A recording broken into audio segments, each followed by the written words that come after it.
Welcome back to Major Intonio's presentation of Psychological Warfare by Paul M. A. Linebarger. Chapter 6: Psychological Warfare in World War II. Bolshevik accomplishments in psychological warfare were often regarded as part of the peculiar mischief of Marxism, not as techniques which could be learned and used by other people.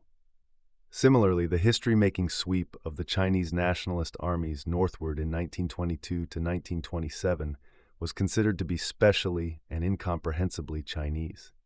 Possible lessons which might have been learned from Chinese communist psychological warfare were left unheeded by officials and students in the West.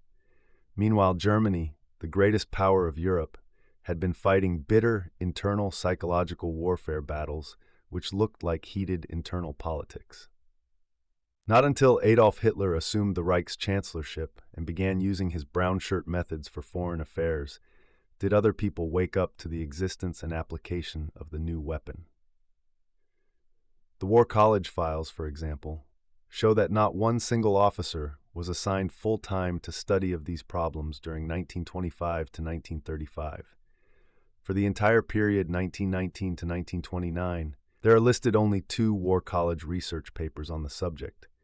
Yet the American Army was far from negligent. It was an excellent army, though crippled by outright poverty of personnel and materials. The Army was simply American, and like the rest of America for a while took the world for granted. The National Socialist German Workers' Party, as Hitler called his movement, was a conglomerate built up around a few determined fanatics. The Nazis do not appear to have believed their own doctrines to anything like the degree to which the communists believed theirs. From the first, the Nazis regarded propaganda very consciously as a new, fierce instrument which led to the accomplishment of modern power. The communists had proclaimed that democracy was a fake. The Nazis agreed. The communists had shown that a minority with a sacred mission of its own invention could get mass support for a government that claimed to be for the people, even though it was obviously not by the people nor of them. The Nazis took this as a model. The communists had shown that a modern man-god could be set up and worshipped in a 20th century state and called leader, Vozhd in Russian. The Nazis elevated the Soviet practice all the way into a principle, the principle of the leader, Führer in German. The communists had shown that an organization calling itself a party, actually a quasi-religious hierarchy with strong internal discipline, definite membership, and active organizational components, could control 50 times its own membership. The Nazis organized the same general sort of party, copying the Italian fascists in part, but copying more from the direct example of the German communists right in front of them. The communists had shown that such a movement needed to have youth branches, women's organizations, labor sections, clubs of its own, and so on, calling this mass organization. The Nazis copied this too. The machinery of Nazism was in many ways a copy of communism, applied to allegedly different ends. The Nazis had an Aryan myth, the communists had their pseudo-economics. But the important thing about them both was the destruction of the end by the means. The problem of getting and keeping power despite the people was so obsessive that propaganda became all-important. Theoretically, the end to the Nazi, German world rule, to the communist, the fulfillment of history and universal communism, was the most important thing. But since any means at any time which led to that end was good, and since the party bosses were the sole ones who could determine whether a particular action led to the very remote end or not, the outcome in both Russia and Germany became the conscienceless seeking of power for its own sake. The new psychological warfare, a cause as well as a means of World War II, arose from the subjection of other considerations to propaganda. The propaganda addict takes everything with a ton of salt. What he does believe is lost in what he doesn't believe. The ordinary controls of civilized life, regard for truth, regard for law, respect for neighbors, obedience to good manners, love of God, cease to operate effectively, because the propaganda-dizzy man sees in everything its propaganda content and nothing else. Everything, from a girl dancing on a stage to an ecclesiastic officiating in a cathedral, is either for him or against him. Nothing is innocent, nothing is pleasurable, everything is connected with his diseased apprehension of power. Before he gets power, he hates the people who have power. He does not trust their intelligence, esteem their personalities, believe in their goodwill, or credit their motives. They must be scum because they hold power when he, the propaganda-infatuated man, is a member of the group that should hold it. Yet when such a man comes to power, he hates his colleagues and comrades. Remembering the cold, cynical way in which he himself sought power, knowing that his brother fanatics have the same ruthless arrogance, the propaganda-using party man cannot trust anyone.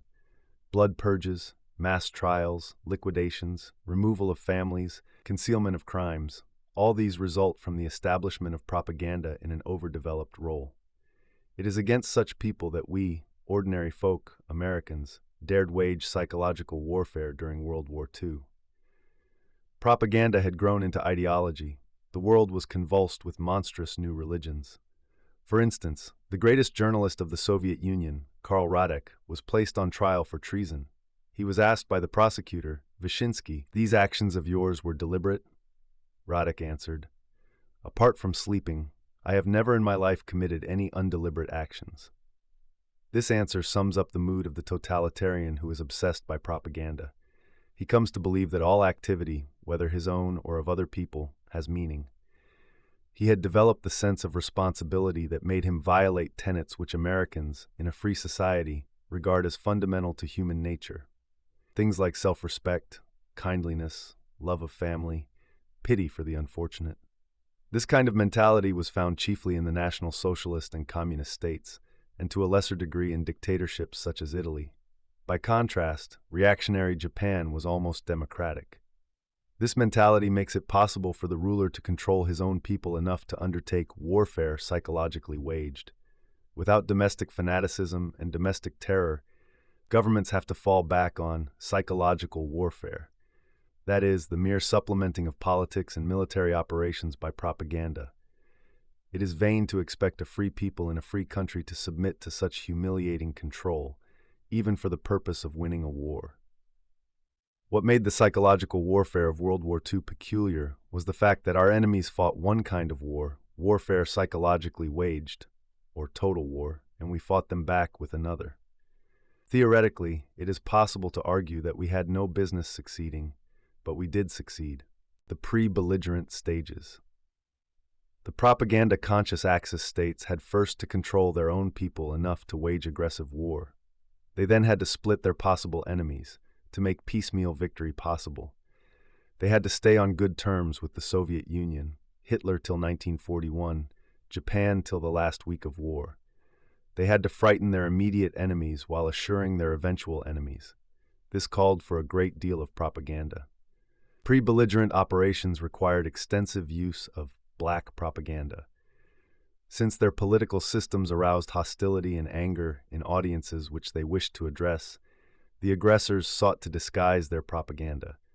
They used pacifist groups to keep the democracies from rearming. Militarist groups were encouraged to keep the democracies from undertaking domestic reforms or discussing military matters with Russia. Financial groups were contacted to preserve the fiction of normal international relations. Cultural groups were employed to preserve friendliness for their respective nationalities as such. The Japanese did a little global propaganda and for a while subsidized several magazines in this country, but in general they concentrated their main effort in the immediate area of their military operations. It was the Germans who developed worldwide pre-belligerent propaganda to a fine art. They exploited every possible disunity which could contribute to the weakness of an enemy. They were not choosy about collaborators. If the Communist Party of the United States lent a hand, as it did between September 1939 and June 1941, terming the war an imperialist war, after Russia got in, the war was called the Democratic Anti-Fascist War. The Nazis did not object. They willingly listened to men who had fantastic schemes for world peace and later used such men as aids in getting appeasement. They tried to rouse Catholics against communists, communists against Democrats, Gentiles against Jews, whites against Negroes, the poor against the rich against the poor, British against Americans, Americans against British, anyone against anyone, as long as it delayed action against Germany and weakened the enemy potential. They went to special pains to organize German-speaking minorities in non-German countries, but they never neglected using people who had no open connection with Nazism at all. This work was performed, so far as the open propaganda itself was concerned, through the instrumentalities of the Reich's Ministry for Propaganda and Popular Enlightenment, under control of that malignant intelligence, Paul Joseph Goebbels. The broader program was not solely a publicity matter, and was operated chiefly through party channels. The German capacity to learn was demonstrated by the contrast between World War I and World War II. In World War I, the Germans lacked political motifs, professionalism, and coordination. In World War II, they had all of these. German accomplishments. 3 basic propaganda accomplishments were achieved by the Germans. First, in the political warfare field, they succeeded in making large sections of world opinion believe that the world's future was a choice between communism and fascism. Since they and the communists agreed on this, the point seemed well taken. Actually, there is no historical or economic justification for supposing that those 2 forms of dictatorship constitute a real choice in the first place, or that the civilized and truly free countries need ever depart from their ancient freedoms in the second place. Second, in the strategic field, they made each victim seem the last. There was still hope that war would not arise, even while the Spanish Republic was being strangled before the eyes of the world. The British hoped that they could stay out even after Czechoslovakia fell. Astute though the Russians were, they hoped to stay out even after Britain and France fought. And as late as December 6, 1941, many Americans still believed that the United States would avoid war. This suited the Nazis' book. Take them on one at a time. Thirdly, in the purely psychological field, the Germans used outright fright. They made their own people afraid of communist liquidations.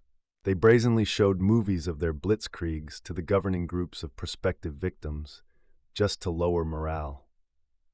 When one nation is really ready to fight, and the other knows it, the nation that doesn't want to fight can be reduced to something resembling a nervous breakdown by constant uncertainty. The author was in Chungking during the summer of 1940, when the German propaganda agent, Wolf Schenke, showed these German movies to the Chinese leaders. The author asked for an invitation and did not get it. It was for Chinese only, said Schenk. But the Chinese were not awed or made fearful of the power of Japan's ally. They simply said, "Nice movie, that's the kind of thing we used to do in the Qin dynasty," and let it go at that. The British-German Radio War. With the outbreak of war, the British and Germans found radio at hand. Neither had to change broadcasting policies a great deal. Each could reach almost all of Europe on standard wave. Each could jam the other's wavelengths, never with complete success, and the struggle centered around a contest for attention.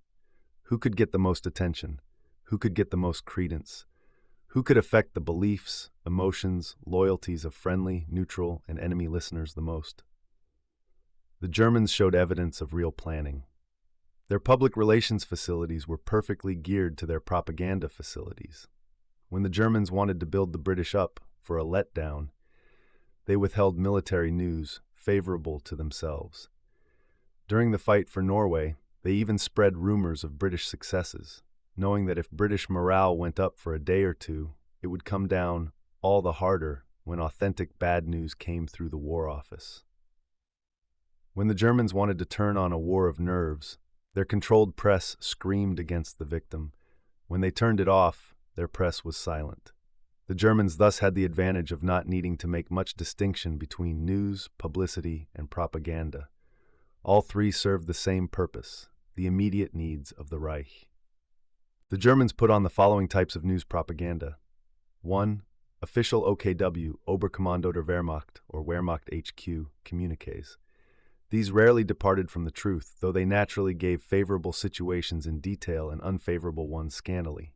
2. Official government releases, marked by considerable dignity, possessing more political content than the military communiques.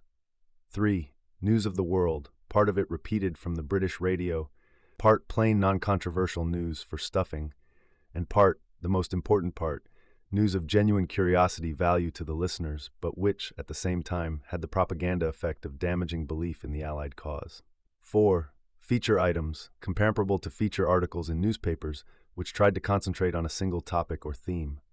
5. Recognized commentators, speaking openly and officially. 6. Pseudonymous commentators, pretending to speak from a viewpoint different from that of the German government, but who were announced as being broadcast over the official German radio system. Of these, the British traitor William Joyce, since hanged, known as Lord Haw Haw, was the most notorious. His colleagues were the American traitors Fred Kaltenbach and Douglas Chandler. At the end of the war, Chandler was tried in Boston and sentenced to life imprisonment, but Kaltenbach fell into Soviet custody and died. 7. Falsified stations, which pretended to have nothing at all to do with Germany. The New British Broadcasting Company transmitted defeatist propaganda with a superficial anti-German tone. Others took a strong communist line and sought to build up opposition to the British government within England. 8. Falsified quotations on the official German radio. Sometimes it was easier to make up an imaginary foreign source, ostensibly quoted in the German program, rather than to set up a special fake program for the purpose. 9. Planted news sources quoted on the German radio. A great deal of the German news was culled out of Swedish, Spanish, and other papers which were either secretly German-controlled or which, as in the case of the United States papers involved, were so sympathetic to Germany that they voluntarily printed German-inspired news which the Nazis could then quote from a neutral or enemy source. 10.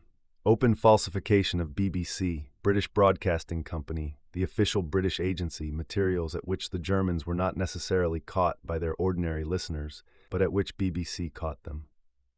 11. Ghost voices and ghost programs, transmitted on legitimate Allied wavelengths when the Allied transmitters went off the air, or else interrupting the Allied broadcasts by transmitting simultaneously. Of all these, it was soon found that the communiques and government releases were the most important, although the bulk of the station time had to be diversified with other types of program. The Germans and British both found that radio was important as a starting point for news. It was more valuable to have the press, as in England, or rumor, as in Germany, pass along an item than it was to rely on the direct listeners. Each side sought to make opinion analyses of the enemy. Some of the British studies were clever in technique.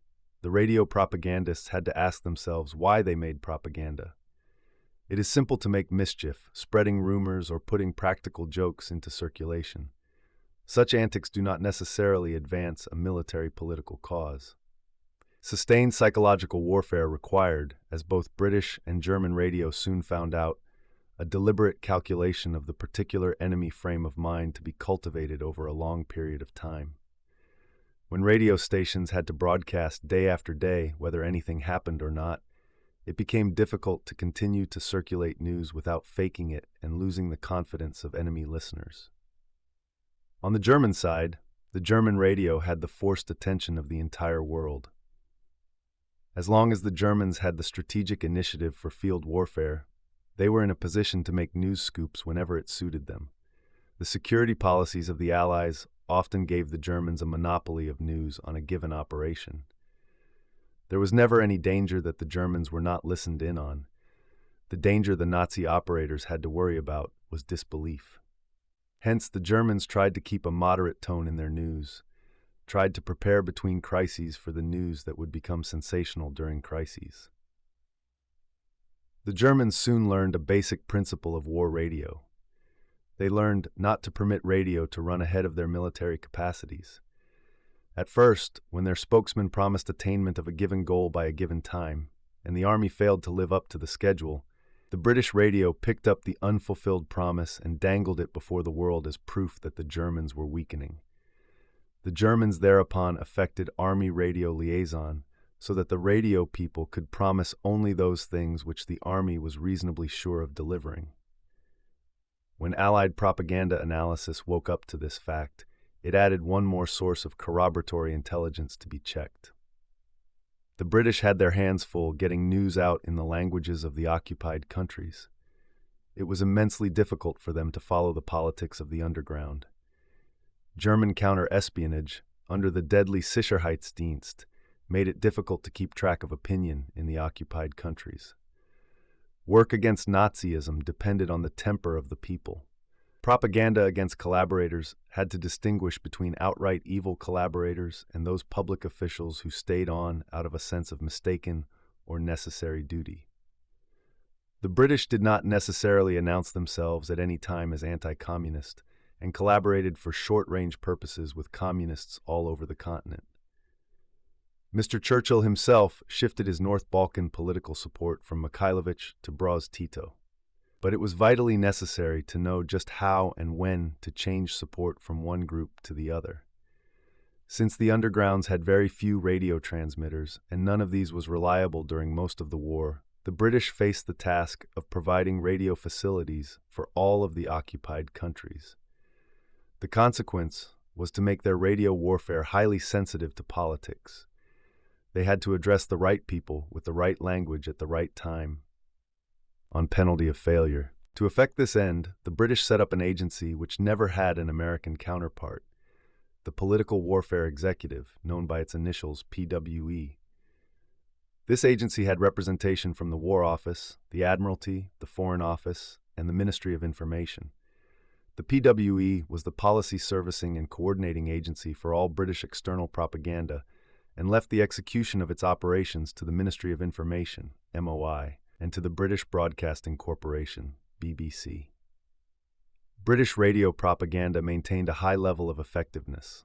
American officials and propagandists often complained that the British were running the entire war in their own national interest. The charge was unjust. The British had facilities for knowing exactly what they wished to do and when they wished to do it. If the Americans came along without clear policies or propaganda purposes, it was natural that the British should take the lead and let the Americans string along if they wished. Furthermore, the British were usually scrupulous in yielding to America's primary interest in areas they felt to be American problems: Japan, China, the Philippines. They were least cooperative when the OWI tried to spread the ideals of Mr. Henry Wallace in Burma or to explain the CIOPAC to the Hindus. No clear victor emerged from the Anglo-German radio war. The victory of the United Nations gave the British the last say. In the opinion of many, the British were one war ahead of the United States. They had profited by their World War I experience and by their 2 years operational lead which they had on the Americans. But side by side with the Germans, it is harder to appraise their net achievements. The British had immense political advantages. The resentment of a conquered continent worked for them. But they had disadvantages too. The enemy worked from the starting point of a fanatical and revolutionary philosophy. The British had the tedious old world to offer. The post-war interrogations of civilians in Germany showed that an amazingly high proportion of them had heard BBC broadcasts, and that many of the ideas and attitudes which the British propagandized were actually transmitted to the enemy. On the British side, it is almost impossible to find any surviving traces of the effect of Nazi propaganda. Had the war been purely a radio war, this test might be conclusive. But if psychological warfare supplements combat, combat certainly supplements propaganda. The great British and American air raids over Europe unquestionably created an intense interest in British and American plans and purposes.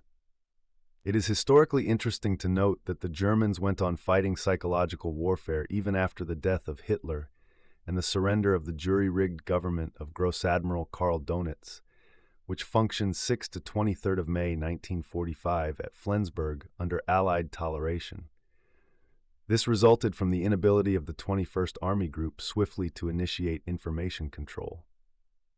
The Flensburg radio, still under Nazi direction, emphasized Anglo-American differences with the Soviet Union in every possible way short of direct appeals.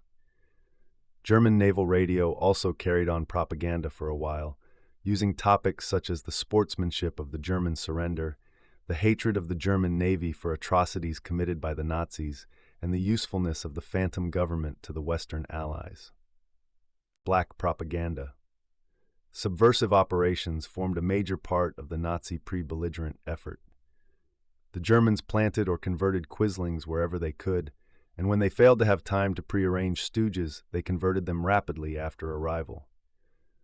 A major cause of the German defeat is to be found in the fantastic political policies followed in the Ukraine and neighboring Soviet socialist republics. In these areas, despite the Soviet boast that Russia had no fifth columnists within her borders, the Germans found thousands of helpers.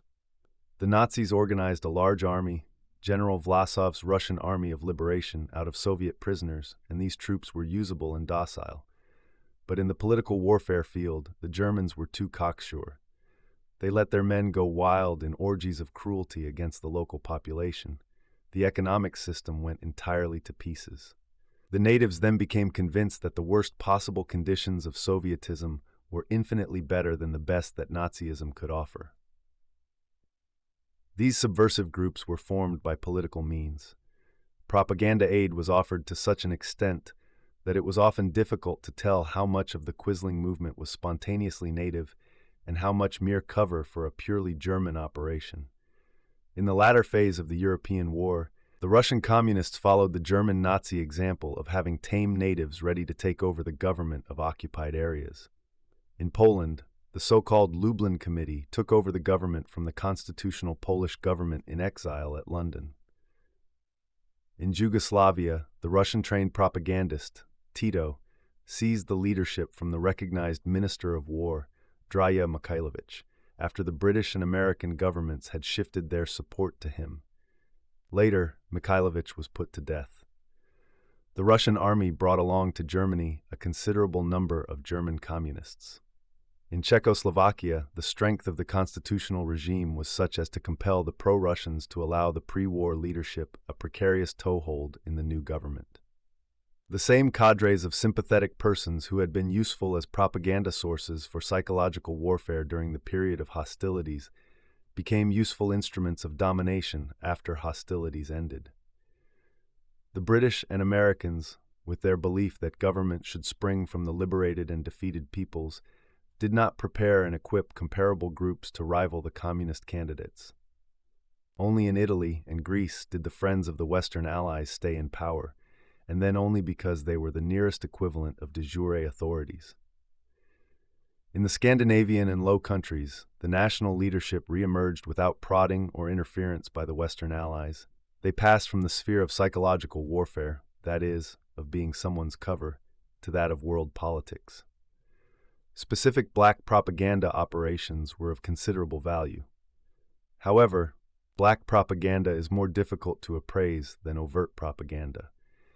Analytical and historical studies, gauging the results obtained by black operations in relation to their cost, are not yet available. Certain particular operations are described later in this book. American operations, OWI and OSS. Long after the outbreak of war in the Far East, and even after the coming of full war in Europe, neither the civilian nor military portions of the American government possessed propaganda facilities. This is not as serious as it may sound, for the United States is lucky in possessing a people well agreed on most fundamentals. The commercial press, radio, magazine, and book publishing facilities of the country for the most part expressed a national point of view without being prodded. The isolationist issue never brought in the question of America's basic character. Before the war, and even after the government entered the field, private American news and publishing continued to engage in operations which had the effect, if not the intention, of propaganda. OWI at its most vigorous could scarcely have reached the audience that had been built up by the Time Life Fortune Group, not to mention the Reader's Digest, both of which became truly global in coverage during the war years. American movies already had a worldwide audience.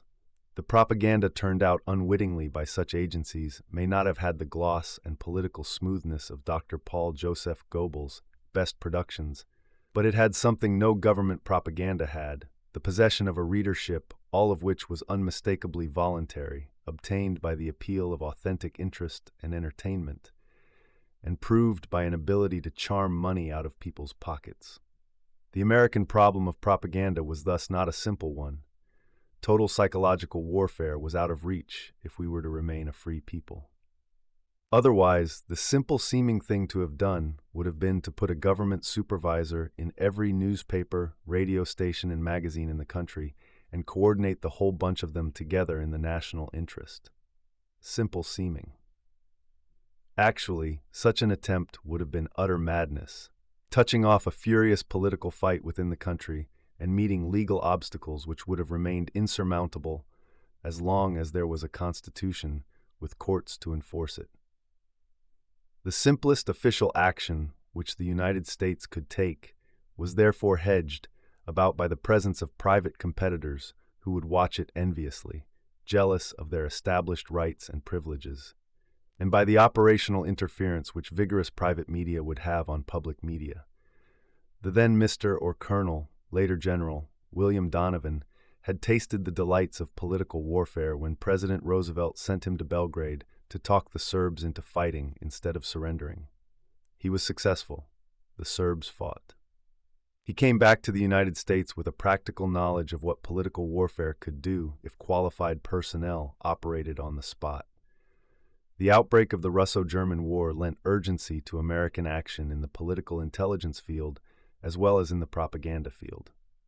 On the 11th of July, 1941, President Roosevelt issued an order appointing Colonel Donovan as Coordinator of Information.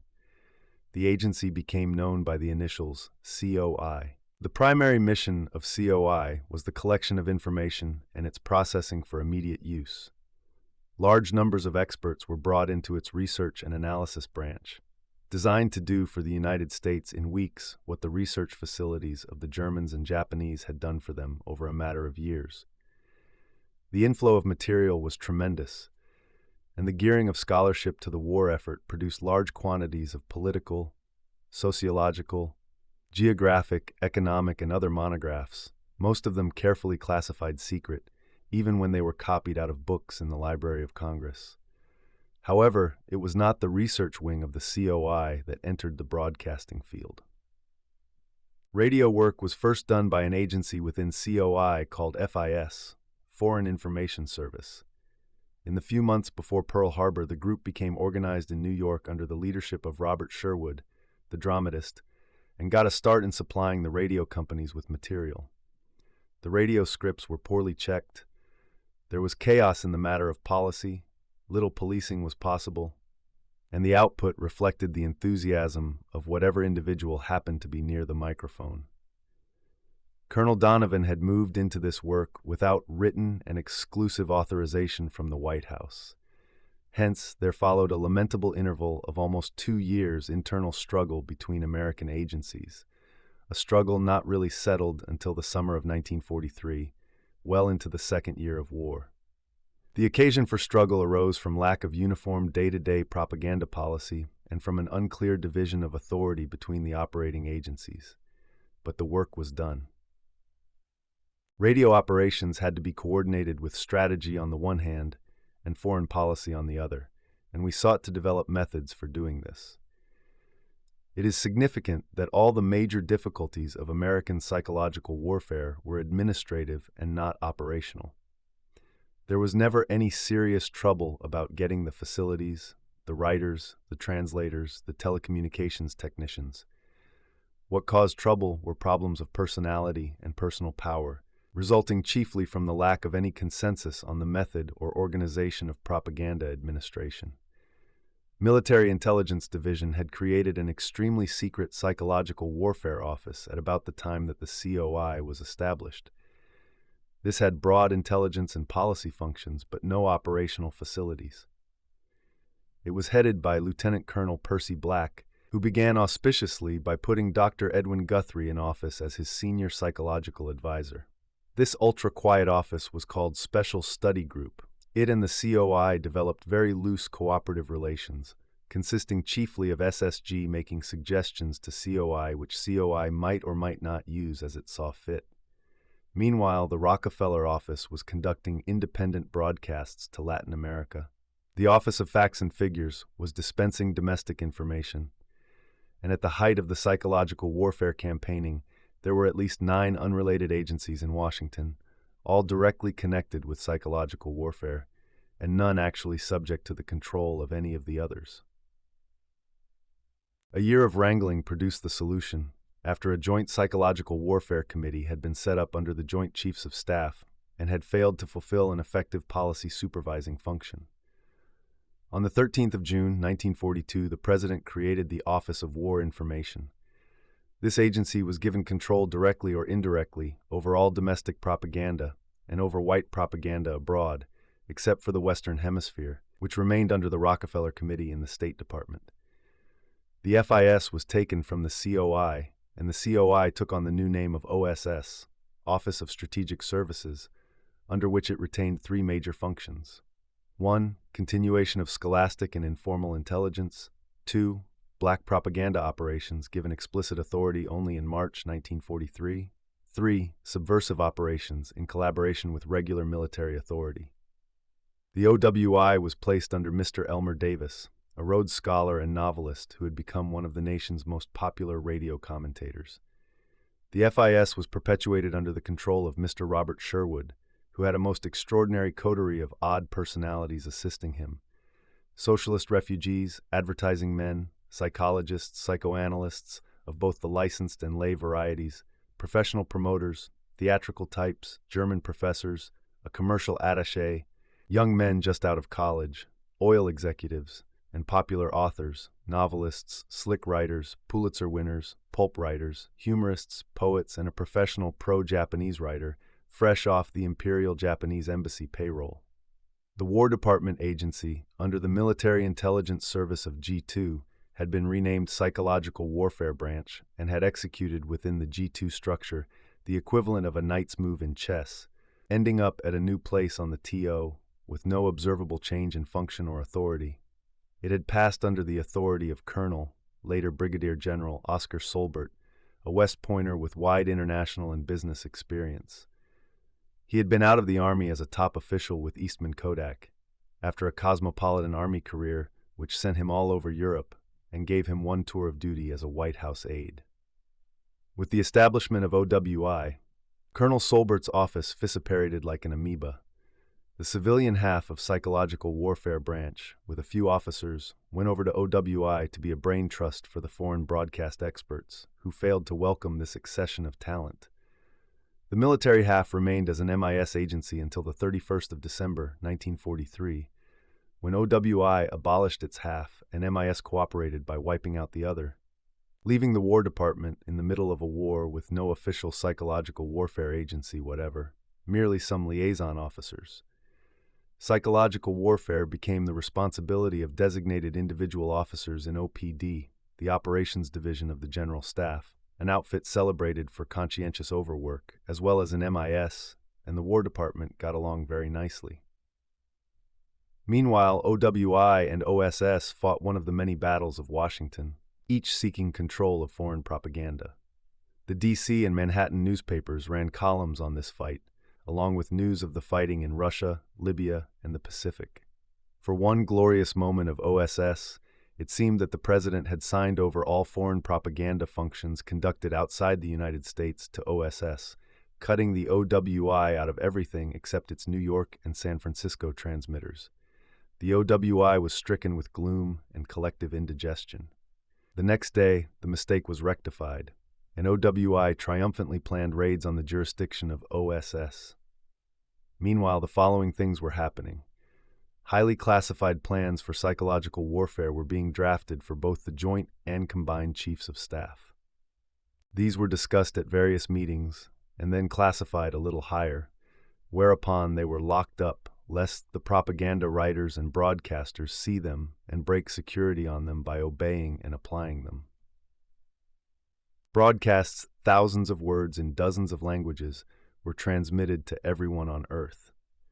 They were written by persons who had little if any contact with federal policy, and none with the military establishment, except for formal security.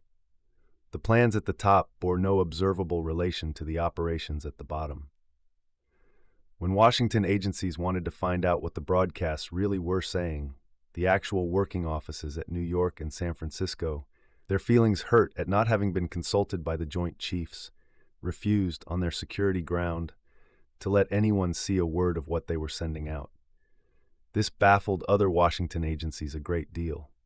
The author, who was then detailed from the War Department to OWI, outflanked this move in one instance by getting a report on a San Francisco Japanese broadcast from the Navy Department.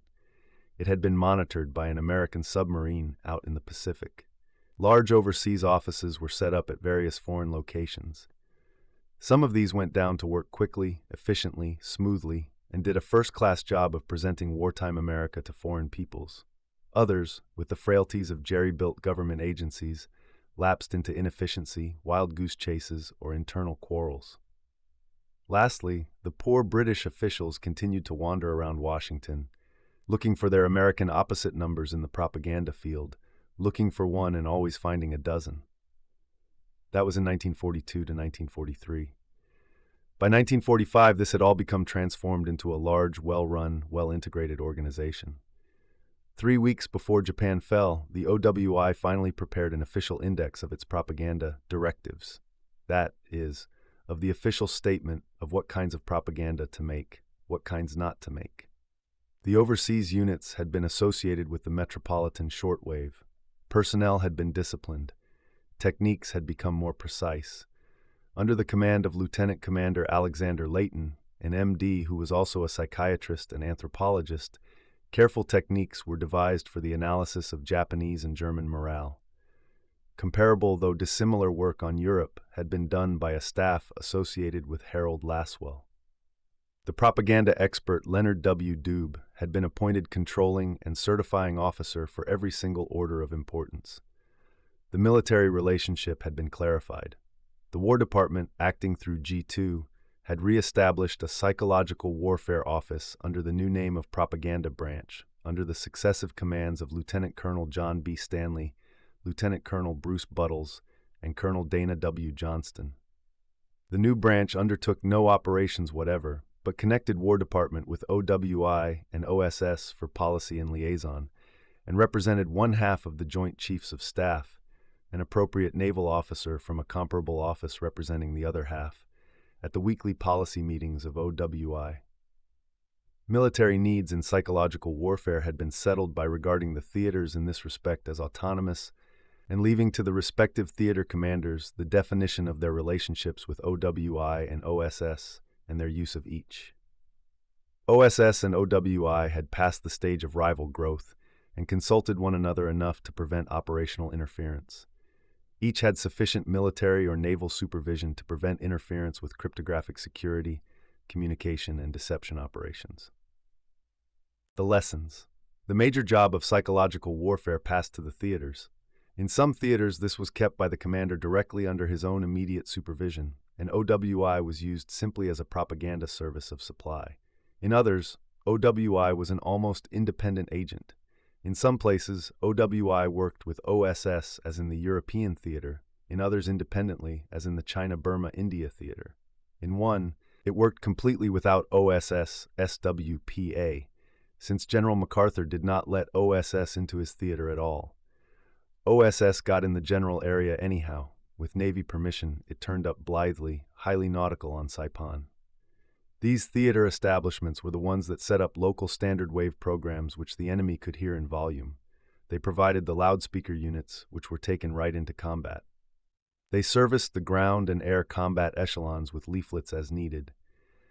They moved along behind the advances, opening up information booths, and explaining to liberated natives why each did not get the 4 freedoms, the 3 meals a day, and the new pair of shoes he thought he had been promised by the American radio.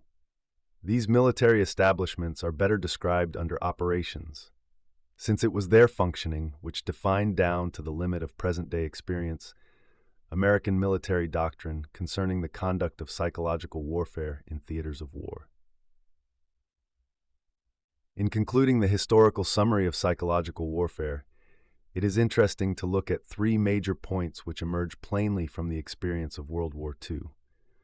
Points which either were not discovered in World War I or else failed to make an impact on the minds of the responsible officials and informed citizens. The first of these is simple. It became almost a litany with Colonel Oscar Solbert when he sought to indoctrinate civilian geniuses with military proprieties. Psychological warfare is a function of command. If command chooses to exercise it, it will succeed.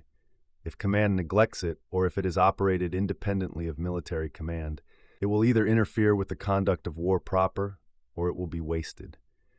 It took us 2 bitter years to learn this lesson. Political warfare cannot be waged without direct access to the White House and the Department of State. Field operations cannot be conducted unless they meet at some common staff point with Field Command. No one can succeed in improvising alleged policy and presenting that policy as United States policy and get away with it. Sooner or later, actual policy catches up with him. In the field, no civilian can write leaflets for air or ground distribution unless he has some idea of when, where, why, and how they will be used. The second lesson of World War II set forth by Colonel Solbert and Dr. Edwin Guthrie was simply this: atrocity propaganda begets atrocity. Everyone knows that war is cruel, sad, shameful to the soul of man. Everyone knows that it hurts, degrades, injures the human body. Everyone knows that it is not pleasant to undergo, nor even to look at. If any particular war is worth fighting, it is worth fighting for some reason other than the crazily obvious one, the fact that it is already war. It is a poor statesman or general who cannot give his troops and people an inspiring statement of their own side in war. Atrocity propaganda reacts against war in general. Meanwhile, it goads the enemy into committing more atrocities. The anti-atrocity rule was not lifted in World War II, save for 1 or 2 notable exceptions, such as President Roosevelt's delayed announcement of the Japanese having executed the Doolittle flyers, except for the specific purpose of preventing some atrocity that seemed about to occur in a known situation from actually occurring. Atrocity propaganda heats up the imagination of troops, makes them more liable to nervous or psychoneurotic strain. It increases the chances of one's own side committing atrocities in revenge for the ones alleged or reported. Furthermore, atrocity propaganda scares the enemy out of surrendering and gives the enemy command an easier responsibility in persuading their troops to fight with last-ditch desperation. The third lesson was equally simple. America does not normally produce psychological warfare personnel in peacetime, and if such personnel are to be needed again, they will have to be trained especially and in advance. Qualifications for psychological warfare. Effective psychological warfare requires the combination of 4 skills in a single individual. 1. An effective working knowledge of U.S. government administration and policy, so that the purposes and plans of the government may be correctly interpreted. 2. An effective knowledge of correct military and naval procedure and of staff operations, together with enough understanding of the arts of warfare, whether naval or military, to adjust propaganda utterance to military situations and to practical propaganda operations in forms which will dovetail. 3. Professional knowledge of the media of information, or of at least one of them: book publishing, magazines, newspapers, radio, advertising in its various branches, or of some closely related field: practical political canvassing, visual or adult education, etc. 4. Intimate professional level understanding of a given area: Italy, Japan, New Guinea, Kwangtung, Algeria, based on first-hand acquaintance, knowledge of the language, traditions, history, practical politics, and customs. On top of these, there may be a possible 5th skill to make the individual perfect. 5. Professional scientific understanding of psychology, anthropology, sociology, history, political science, or a comparable field. The man who steps up and says that he meets all 5 of these qualifications is a liar, a genius, or both. There is no perfect psychological warrior. However, and the qualification is important, each psychological warfare team represents a composite of these skills. Some members have 2 or 3 to start with, the others virtually none. But all of the personnel, except for men with peculiarly specialized jobs, ordnance experts, cryptographers, translators, calligraphers, end up with a professionalism that blends these together. They may not meet professional standards as officials, officers, journalists, Japanologists, psychoanalysts when they return from psychological warfare operations against the Japanese, but they have met men who are one or more of these, and have picked up the rudiments of each skill enough, at least, to suspect what they do not know. The advertising man or newspaper man, skill 3, who goes into psychological warfare, must learn something of the enemy, neutral or friendly groups whom he addresses, skill 4, something of United States civilian government procedures, skill 1, something of military or naval organization and operations, skill 2. and ideally something of psychology or sociology or economics, depending on the topic of his work, Skill 5. The psychological soldier deals with enemy troops in their civilian capacity. He addresses them as men, he appeals to their non-military characteristics in most instances, and he does not follow sportsmanship, as men did in other wars, by helping the enemy command maintain discipline. Furthermore, the soldier works with writers, illustrators, translators, scriptwriters, announcers, and others whose skills are primarily civilian, and he takes his policy cues from the civilian authority at the top of the war effort. An infantry colonel does not have to worry about what the Secretary of State is saying if the colonel is on the field of battle. But an officer detailed to psychological warfare must remain attuned to civilian life, even if he has seen no one out of khaki for 2 months straight. Personnel was probably the biggest field problem of the entire war.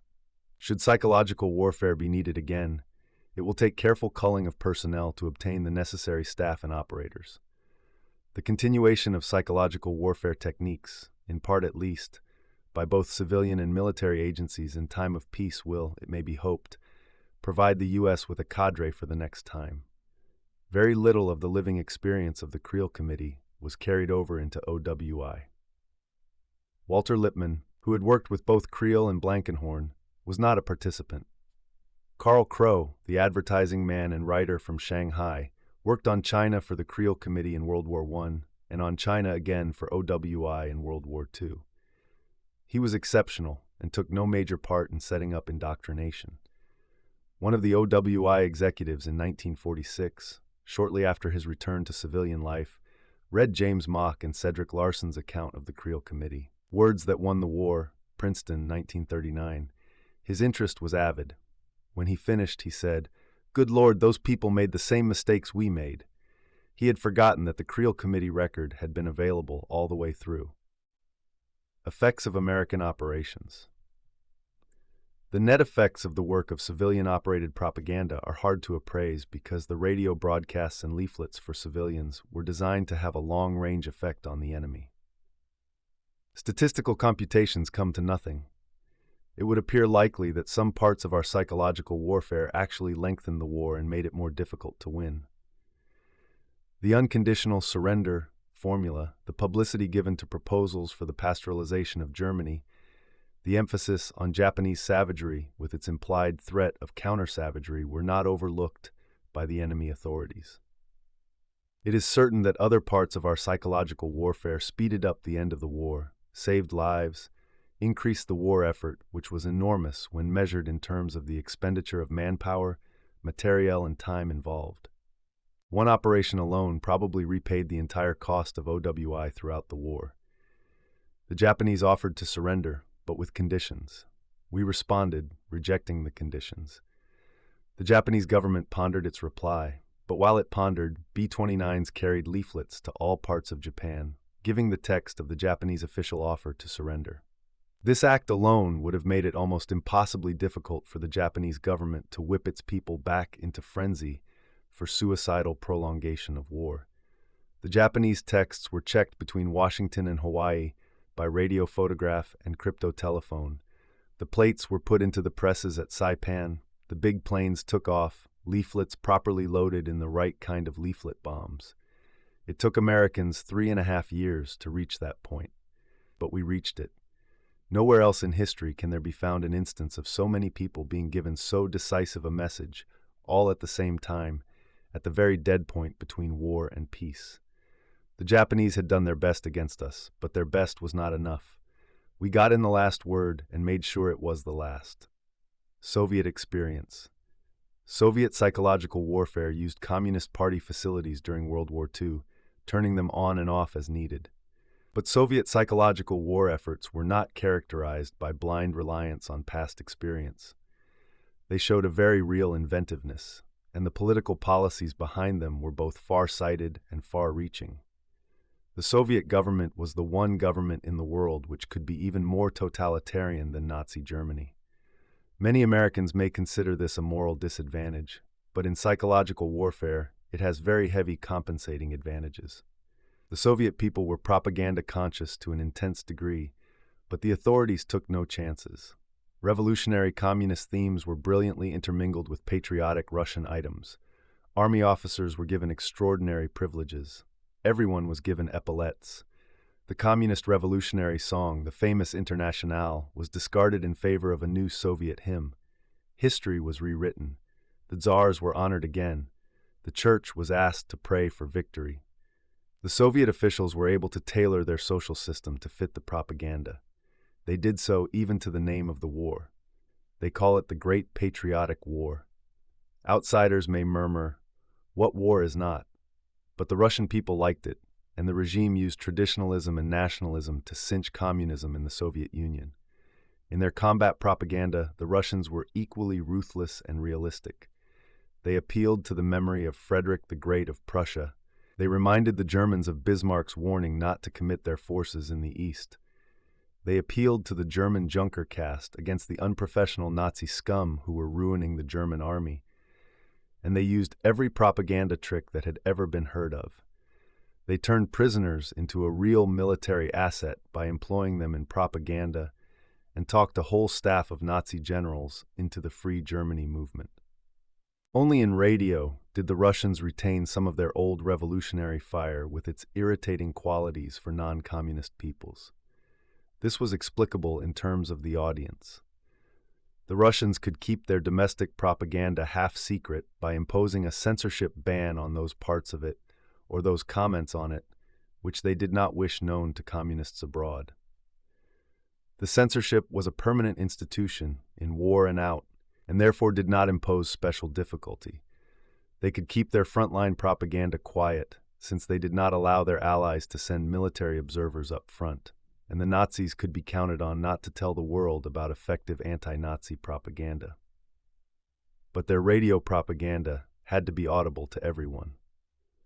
Hence, the radio propaganda was the least ingenious in using reactionary themes effectively. The Russians and Germans both used black radio, but since each policed the home audience rigorously against the other, it is possible that the efforts canceled out. Japanese developments.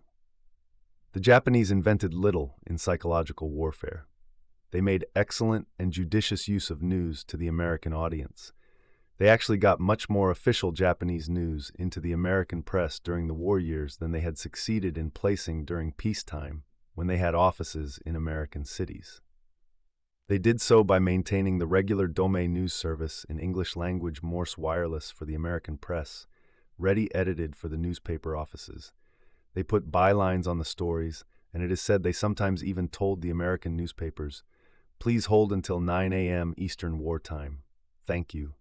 Dome." In dealing with Asiatic audiences, special Japanese butai did a great deal of black propaganda along with subversive operations, but they displayed little initiative as to the use of basic techniques. Their chief merits were industry, patience, and the delivery of a first-class news service. Chinese uses. The Chinese Communist forces broke all records for certain specialized aspects of combat propaganda. Japanese prisoners were given cordial welcome, better food than they had in the army, the company of maidens, rich gifts, and political indoctrination about the freedom of Japan. These soldiers then went with the Chinese communists back to the front lines and talked Japanese sentries out of their strong points. The Yenin forces went to great pains with this propaganda, and even elected a Japanese prisoner to the city council of Yenin. The author talked with the political director of the Chinese Communist Authority at Yenin and with some of the Japanese in Communist China. There was evidence of a real understanding of the problems of the Japanese common soldier and of real sympathy with him, which the Japanese enlisted men were quick to feel. The communists went so far as to throw gift packages into the Japanese lines, not booby traps, just nice gifts with the polite request for a reply. They learned the names of Japanese field telephone operators and then spliced into the line and argued politics with them in a rough and jolly way. When they had enough prisoners, they kept the most promising converts for political training. They fed the ordinary prisoners well, entertained them royally, and sent them back to their own lines with the suggestion that the Chinese communists would appreciate it if their good Japanese brethren would in combat please shoot their rifles in the air, thus making sure of not hitting communists, while at the same time avoiding unnecessary trouble with the Japanese officers. Under Chiang the chairman, the Chinese national government waged a dignified, humane kind of psychological warfare against Japan. Few people remember an odd chapter out of modern history, the Chinese bombardment of Nagasaki, although it is possible that Asiatic historians of the future will make a substantial contrast between the Chinese who struck the first blow at that city and the Americans who struck the last. Shortly after the outbreak of the full quasi-war between China and Japan in 1937, the Generalissimo ordered his bombers to attack Japan. American-built Chinese bombers appeared over Kyushu, the first invaders to show up since the shoguns repelled Kublai Khan 656 years earlier. But instead of dropping bombs, they dropped leaflets denouncing aggression and inferentially pointing out that while the Japanese were uncivilized enough to bomb their fellow Asiatics, the Chinese were too civilized to undertake reprisals in kind. The Generalissimo's troops also had fraternization and frontline propaganda, but not to the extent to which the Chinese communists did. The Generalissimo himself followed a very liberal, not in the leftist but the true sense, political line toward Japan. He uttered no threat of vengeance. He was the first leader of a great nation to say that the Japanese emperor question was to be settled by letting the Japanese themselves choose their own form of government after the war was all over. He had Japanese on his political staffs, democratic persons whom his officials encouraged, and regular Japanese broadcasts were kept up throughout the war on the Chungking radio. This concludes today's reading of Psychological Warfare by Paul M. A. Linebarger. Join us also the day after tomorrow for the subsequent part. Subscribe to Major Intonio's channel. Thank you for listening, and so long.